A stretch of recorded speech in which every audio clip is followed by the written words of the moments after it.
Welcome back to the Tandem podcast. Today we got on Nate Shewchuk. Uh, Hey, Nate is a part of Villains, and he's kind of a man of many things. Uh, uh, let's get this started with how you got started in the drifting. What was kind of the first influences? What was your first car? All that kind of stuff. oh goodness, that's a long time ago. Getting started.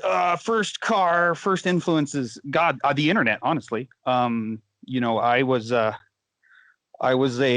unfortunate soul in a little town. Had never seen or heard of drifting until the internet came along and made me aware of such cool things. And I think it was the very first time I ever saw a video was a drift union video back in, like, I don't know, maybe it was 2009 or something.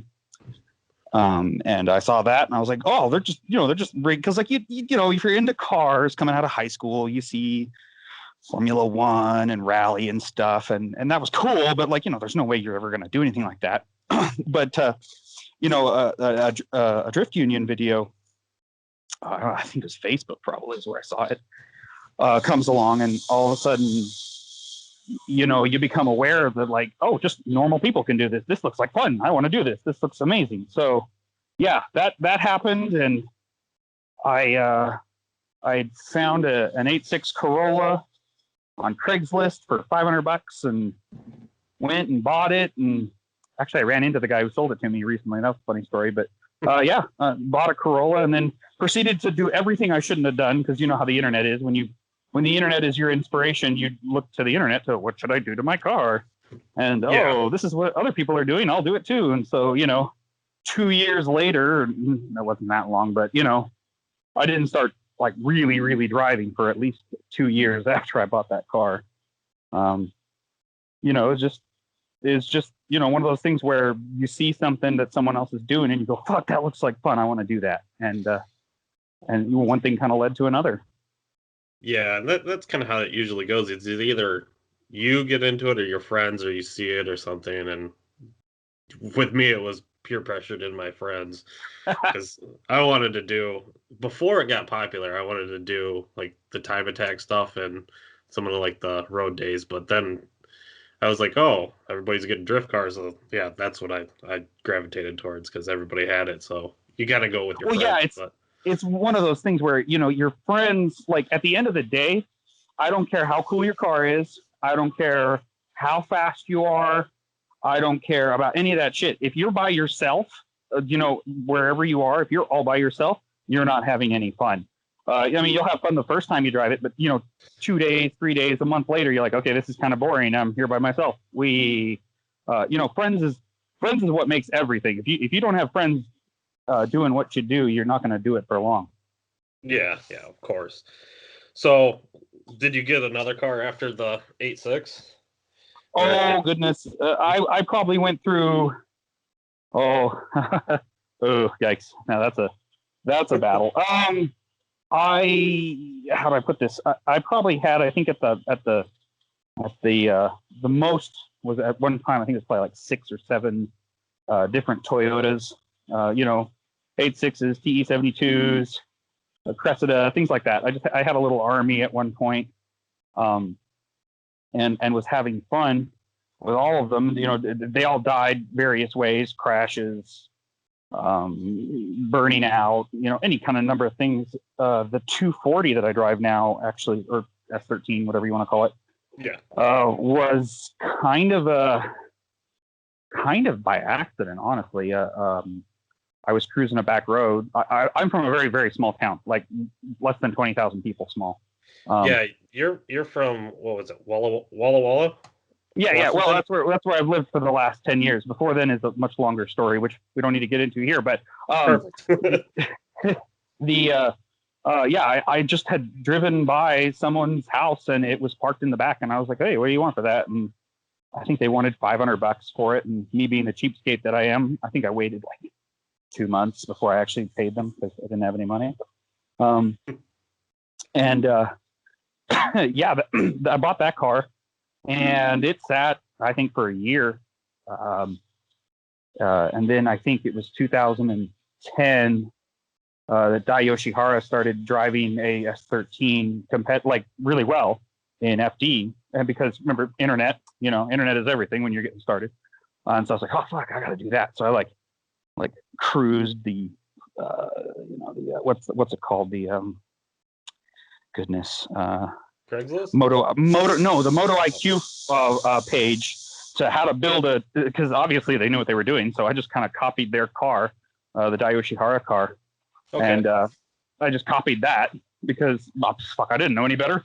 And that took a year or two to complete. And during that entire process, I was actively driving the Corolla up at an oval track in Spokane and just having fun, just doing, just learning as you go, Yeah.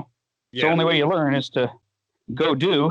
Yeah, and I'm a big firm believer of starting off in something really underpowered, then working your way up with horsepower. Oh yeah, car. And like that's like one of my biggest regrets was when the switch happened from the Corolla to the 240. I think I switched probably 2 years too soon. I think I could have. I still hadn't found everything there was to find in that car. But when you're young and impressionable, the idea of more, greed gets you, and you go, oh, I want more, and so, it's a deal where I got bit by the greedy bug, and I got greedy, and I had to have more, so I switched out from the Corolla to the 240 in I think 2011, and yeah. Yeah, and is that kind of the time frame when you started building the car into kind of what it is? Oh, so no. Like that's another thing. The first, I want to say the first 5 years I had it was, the entire focus was on making it as good a car from a driving standpoint as I could. I was experimenting left, right. The car was never the same for two events. I think I tried.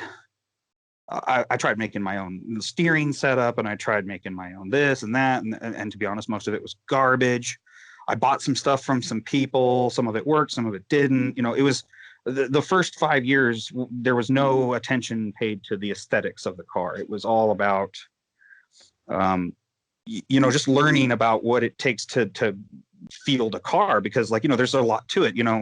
Reliability, rebuilding engines, rebuilding transmissions, rebuilding differentials, learning to use machine tools like a lathe or a mill, these building anything. Because the whole reason that I was doing it all myself was a small town, so nobody here did it, and so you had to self fund or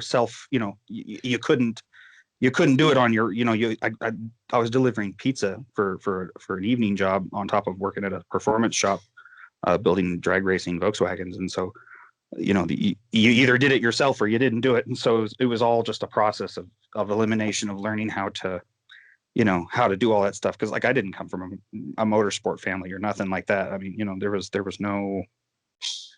was no education to really back it up. You had to learn the hard way by, doing it wrong and then learning from your mistakes, sort of deal. So it was always a do-it-yourself kind of deal.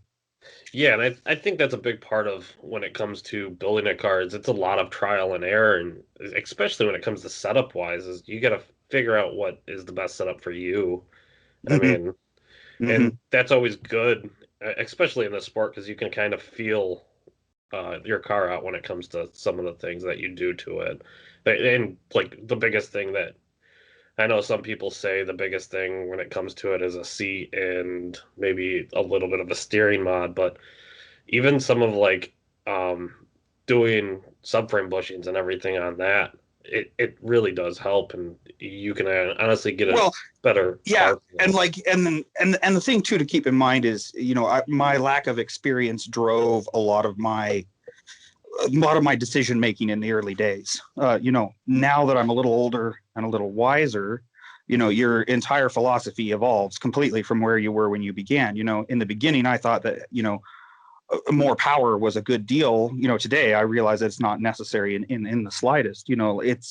It's one of those deals where trying to and even if I could speak to myself today, I would say, power is kind of like, power tools, for lack of a better word. You don't need, a $800 Snap-on impact to rebuild your car. Like, you can do it with a basic Harbor Freight wrench kit. Like, you don't need all of this other stuff to do it, but like, you have to learn somehow. And so sometimes you make some mistakes, you buy some stuff you don't need, you do some things you don't need to find the experience you're after. And sometimes it kind of, it kind of gets away from itself. It kind of consumes your life. And so you kind of end up in a place where you're like, wow, I've got way more than I ever needed. This is way beyond anything I need for what I do. But hey, you can leave it alone, or you can try and invent the wheel again. But sometimes it's just easier to go, well, we're here already, we'll just leave it alone now and maybe focus on something else.